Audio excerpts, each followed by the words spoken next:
श्री स्वामींचे सतत चिंतन करीत असताना स्वामी आपल्याबरोबरच आहेत असा नेहमी प्रत्यय येत असतो.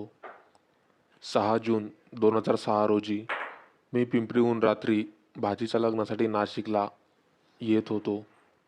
रात्री मी एकटाच होतो. पाऊस पडत होता. स्वामींचा धावा चालू केला. इतक्यात एक नवी मारुती कार जवळ येऊन थांबली व एकच जागा आहे, नाशिकला येणार का विचारले. मी पटकन कारमध्ये बसलो, कारण मला लग्नाला पोहोचायचे होते. परंतु संगमनेर मागे गेले आणि एक सुनसान जागी रात्रीचे 2 वाजता गाडीतील पेट्रोल अचानक संपले व गाडी थांबली. सर्व येणाऱ्या जाणाऱ्या गाड्यांना थांबवण्यासाठी मी विनंती करू लागलो, त्यांना हात दाखवू लागलो. पण अंधार होता, त्यात पाऊस पडत होता. माझ्याजवळ थोडे पैसे पण होते, साधारण 10,000 रुपये होते आणि ते 10,000च माझ्यासाठी खूप होते. त्याच्यामुळे मी घाबरत होतो. मी स्वामींचा धावा चालू केला. मनात भीती वाटू लागली. स्वामींचा धावा सुरूच होता आणि 15व्या मिनिटाला एका पोलिसांची गस्त घालणारी जीप आमच्या इथे येऊन थांबली आणि आम्हाला विचारले. मी सर्व हकीकत सांगितली. गाडीत बसलेले वयस्कर इन्स्पेक्टर शिरीष चौधरी मला स्वामींच्या रूपात दिसले. ते लगेच म्हणाले, तुमच्या ड्रायव्हरला आमच्यासोबत पाठवा, मी त्याच्यासोबत पेट्रोल पाठवून देतो, असे ते म्हणाले. मी बाकी काही चौकशी केली नाही. त्यांच्या मदतीने जीपने सुमारे 15 किलोमीटर संगमनेरला जाऊन त्यांनी एका माणसाला उठवून पेट्रोल द्यायला सांगितले.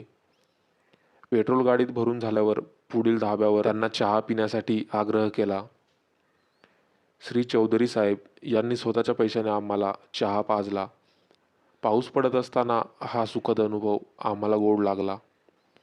मी त्यांना सांगितले की मी स्वामी समर्थांचा धावा केला आणि त्यांनी तुम्हाला मदतीला पाठवले. हे ऐकल्यावर इन्स्पेक्टर खूप खुश झाले.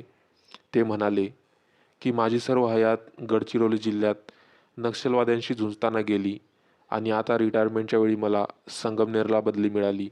ही स्वामींचीच कृपा आहे. अनुभव क्रमांक 2. आमच्या गावी एक हार्ट पेशंट होते.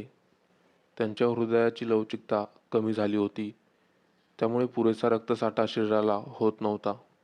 1997 पासून त्यांचा हा त्रास सुरू होता. त्यांना तेव्हापासूनच औषधं चालू होती, पण त्यांचा त्रास हळूहळू वाढत गेला. जास्त त्रास, दगदग झाली की ते थकून जायचे. अशा परिस्थितीत त्यांनी 2003 पर्यंत नोकरी केली, पण त्यांना जास्तच त्रास होऊ लागला. त्यांना ओपन हार्ट सर्जरी करायला सांगितले होते. त्यांनी डॉक्टरांच्या सल्ल्याने सर्जरी करण्याचा निर्णय घेतला. त्यांच्या घरात स्वामी समर्थांची एक मोठी प्रतिमा होती. ती व्यक्ती नेहमी त्याची सेवा करत असत. तेवढेच त्यांना बरे वाटायचे. त्यांची स्वामी समर्थांवर अपार श्रद्धा होती. आजारातून सावरण्याची ताकद स्वामी त्यांना देत होते. ते एके दिवशी पत्नीसोबत बाहेर निघाले. पायी चालत असताना अचानक मोटरसायकलने येऊन त्यांना धडक दिली. धडक जोराची होती. ते उडून रस्त्यावर पडले. आजूबाजूच्या लोकांनी त्यांना उचलले. त्यांच्या कमरेत जोराच्या वेदना जाणवत होत्या. त्यांच्या डाव्या हाताच्या कोपऱ्यातले हाड पूर्णपणे मोडले होते. त्यांनी लोकांच्या सहाय्याने उभे राहण्याचा प्रयत्न केला, पण उठता येईना. उजव्या पायाचे हाड घोट्यातून मोडले होते. त्या परिस्थितीत त्यांना ॲडमिट केलं. समर्थ कृपेने त्यांना एक ऑर्थोपेडिक सर्जन वेळेवर उपलब्ध मिळाले. त्यांच्यावर उपचार चालू झाले.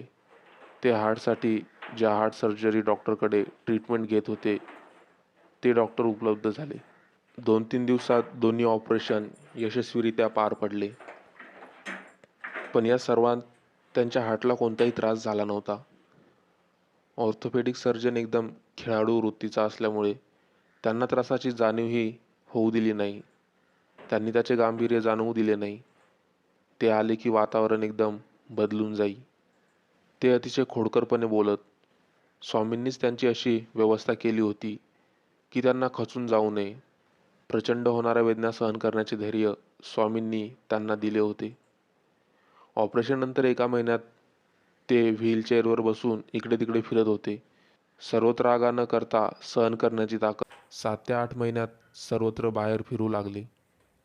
पण पुढील 2 महिने त्यांना हार्टचा त्रास होऊ लागला. 2 महिने तब्येत सुधारण्यासाठी घालवले होते. त्यांनी हार्ट सर्जरीचा प्लॅन केला. ते त्यांना धीर द्यायचे. तुला लवकर बरे व्हायचे असेल, मुलांच्या जबाबदाऱ्या पार पाडायच्या असतील, असे सांगून प्रोत्साहन द्यायचे, मनाला उभारी द्यायचे. त्यांच्या रूपाने स्वामीच येऊन पित्याची माया त्यांना देत होते. त्यांची तब्येत सुधारली व या शरीर भोगातून ते बाहेर पडले. स्वामींनीच त्यांना तारले अशी त्यांची श्रद्धा आहे. स्वामीच तारणार आहेत. तुम्ही 1 पाऊल पुढे टाकले तर स्वामी 10 पावलं पुढे नेतात. याचा पुरेपूर प्रत्यय त्यांना आलेला आहे. फक्त श्रद्धा अढळ पाहिजे. श्री स्वामी समर्थ.